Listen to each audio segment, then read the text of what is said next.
4월 16일 목요일 가정예배 하나님 앞에 올려드리겠습니다. 다 함께 사도신경으로 우리의 신앙을 고백하시겠습니다. 나는 전능하신 아버지 하나님, 천지의 창조주를 믿습니다. 나는 그의 유일하신 아들 우리 주 예수 그리스도를 믿습니다. 그는 성령으로 잉태되어 동정녀 마리아에게서 나시고 본디오 빌라도에게 고난을 받아 십자가에 못 박혀 죽으시고 장사된 지 사흘 만에 죽은 자 가운데서 다시 살아나셨으며 하늘에 오르시어 전능하신 아버지 하나님 우편에 앉아 계시다가 거기로부터 살아있는 자와 죽은 자를 심판하러 오십니다.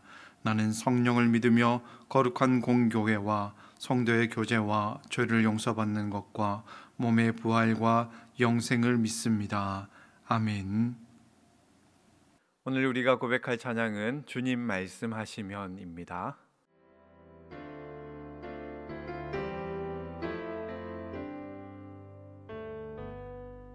주님 말씀하시면 내가 나가리다. 주님 뜻이 아니면 내가 멈춰서리다. 나의 가고 서는 것 주님 뜻에 있으니 오 주님 나를 이끄소서. 주님 말씀하시면 내가 나가리라. 주님 뜻이 아니면 내가 멈춰서리다. 나의 가고 서는 것 주님 뜻에 있으니 오 주님 나를 이끄소서. 뜻하신 뜻하신 그곳에 나 있기 원합니다. 이끄시는 대로 순종하며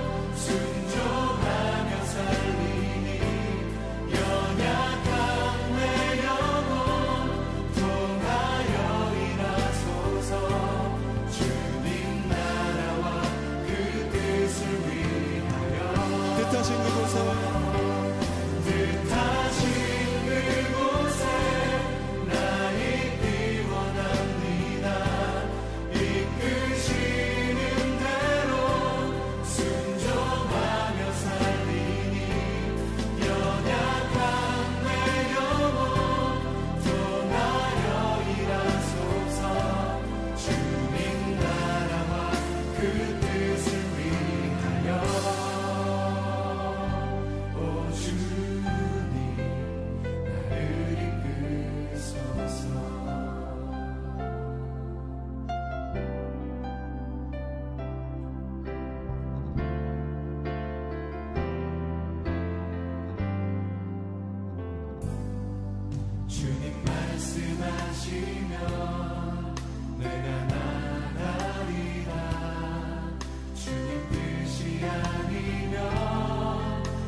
하나님께서 오늘 우리에게 주신 말씀은 출애굽기 6장 1절 말씀입니다. 여호와께서 모세에게 이르시되 이제 내가 바로에게 하는 일을 네가 보리라. 강한 손으로 말미암아 바로가 그들을 보내리라. 강한 손으로 말미암아 바로가 그들을 그의 땅에서 쫓아내리라. 여러분, 하나님께서 모세를 부르셔서 출애굽의 지도자로 세우시고 모세를 통해서 애굽에서 노예로 살아가던 이스라엘 백성들에게 자유와 해방을 주시겠다고 말씀하셨습니다. 그런데 여러분, 모세가 출애굽을 이끌기 위해서 넘어서야 될 두 가지 큰 산이 있었습니다. 첫 번째는 뭐냐면 애굽의 절대 강자였던 애굽의 왕 바로를 설득하는 문제였습니다. 그런데 모세가 바로를 찾아가서 하나님의 말씀을 전했습니다. 하나님께서 내 백성 이스라엘 백성들을 내보내라고, 그들에게 자유를 주라고 말씀하셨다. 그렇게 하나님의 말씀을 전했는데 바로의 반응이 무엇이었습니까? 네가 지금 말하는 그 여호와가 도대체 누구냐? 여호와가 누구이길래, 그가 어떤 신이길래 내가 그 말씀을 따라야 되느냐라고 하는 이런 반응을 보였습니다.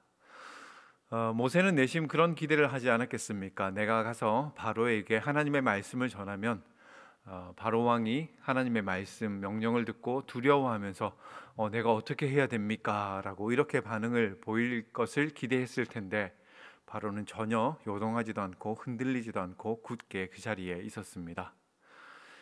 그 모습을 보면서 모세가 얼마나 많이 두려웠겠습니까? 정말 큰 용기를 내서 바로 앞에 찾아갔는데 바로 왕이 조금이라도 빈틈을 보이고 흔들리는 모습을 보였다고 한다면 내가 또 찾아와서 하나님의 말씀을 전하면 이 바로가 하나님의 말씀을 들을 수 있겠구나, 쓰러뜨릴 수 있겠구나라고 기대를 했을 텐데 바로는 전혀 요동하지 않는 그런 모습이었습니다.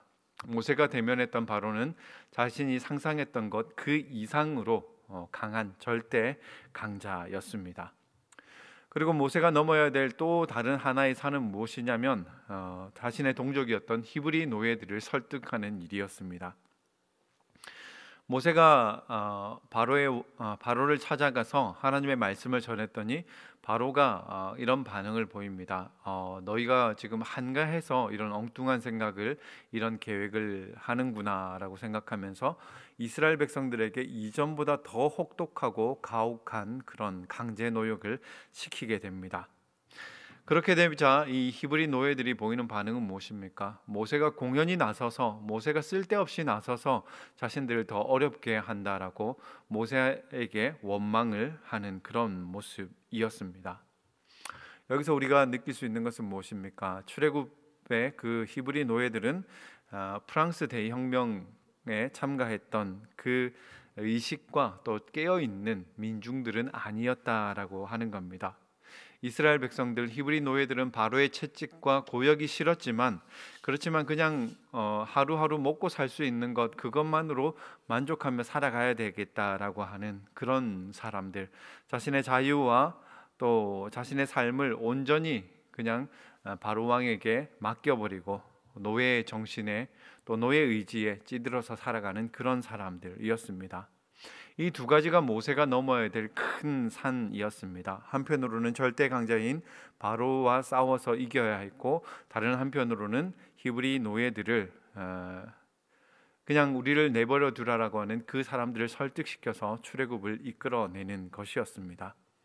근데 여러분, 모세의 심정이 어땠겠습니까? 아마 많은 지도자들이 이런 경험들을 하게 될 것 같은데, 출애굽은 하나님께서 시작하신 일이었습니다. 그냥 광야에서 조용히 양이나 치면서 내 인생 마무리해야 되겠다라고 생각했던 그 모세에게 찾아오셔서 하나님은 모세의 등을 떠밀듯이 모세를 애굽으로 보내셨습니다.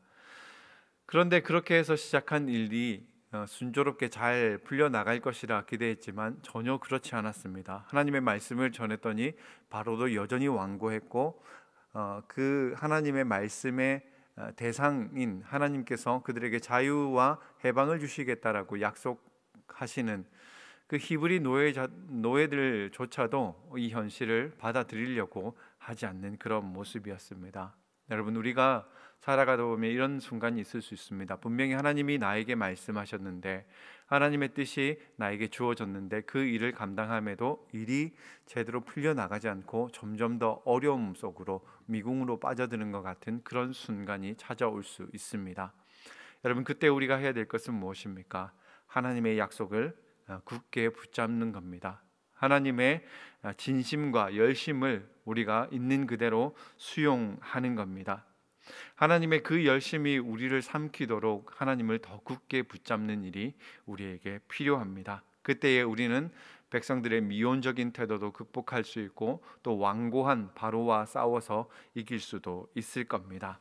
여러분, 사명을 감당하다가 어려움을 만날 때에 상황들이 점점 더 어려움 속으로 빠져드는 것 같을 때, 그때 하나님께 기도하십시오. 그리고 하나님께서 여러분을 다시 한번 붙잡아 주시도록 하나님이 찾아오셔서 다시금 우리의 소명과 또 믿음을 북돋워 주실 것을 기도하십시오. 그때 우리는 다시 한번 모세처럼 하나님의 사명을 끝까지 감당하는 그 자리에 설 수 있을 것입니다. 나눔 질문에 대해서 말씀을 드리겠습니다. 여러분에게도 혹시 모세와 같이 하나님의 뜻을 행하다가 어려움을 만났던 그런 경험들이 있다면 한번 나눠보십시오. 두 번째는 그 어려움을 만났을 때 여러분들은 어떻게 극복해 내셨는지, 또 만약 그런 상황들이 다시 온다라고 한다면 나는 어떠한 방법으로 그 어려움들을 이겨낼 것인지에 대해서 한번 나눠보셨으면 좋겠습니다. 한 주간도 하나님께서 여러분과 함께 하셔서 여러분에게 힘주시고 용기를 더해 주시기를 주님의 이름으로 축원드립니다. 감사합니다.